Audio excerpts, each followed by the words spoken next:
شیخ چلی کے خواب۔ شیخ چلی ایک مشہور مزاحیہ کردار تھا جو اپنی خوابوں کی دنیا میں رہتا تھا۔ وہ ہمیشہ اپنے خیالی منصوبوں کے بارے میں سوچتا رہتا تھا اور اکثر انہی خیالات میں گم رہتا تھا۔ ایک دن شیخ چلی نے فیصلہ کیا کہ وہ ایک بڑا کاروبار کرے گا اور بہت دولت مند بن جائے گا۔ ایک صبح شیخ چلی نے کچھ انڈے خریدے اور سوچا کہ وہ انہیں فروخت کر کے اچھا منافع کمائے گا۔ اس نے انڈے ایک ٹوکری میں رکھے اور انہیں اپنے سر پر اٹھا کر بازار جانے کا ارادہ کیا۔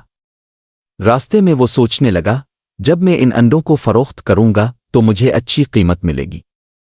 اس پیسے سے میں کچھ مرغیاں خریدوں گا۔ یہ مرغیاں بہت سے انڈے دیں گی اور میں وہ انڈے بھی فروخت کروں گا۔ اس طرح میں اور زیادہ مرغیاں خرید سکوں گا اور میرا مرغیوں کا کاروبار دن دگنی اور رات چگنی ترقی کرے گا۔ وہ آگے سوچتا رہا، پھر میں ان مرغیوں کے ساتھ ساتھ بکریاں اور گائیں بھی خریدوں گا۔ میں ان کا دودھ بیچوں گا اور ایک بڑا دودھ کا کاروبار شروع کروں گا۔ جب میں بہت ساری دولت کما لوں گا تو میں ایک خوبصورت محل بناؤں گا اور اس میں شاہانہ زندگی گزاروں گا۔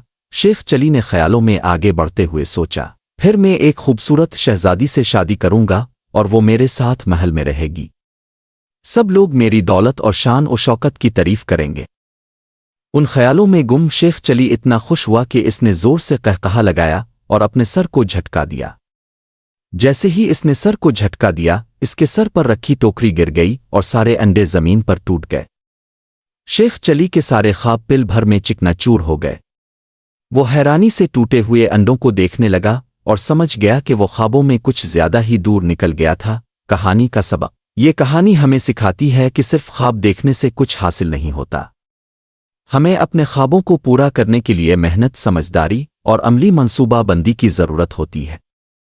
صرف خیالی پلاؤ پکانے سے حقیقت نہیں بدلتی۔ حقیقت میں کامیابی حاصل کرنے کے لیے زمین سے جڑے رہنا اور عقلمندی سے کام لینا ضروری ہے۔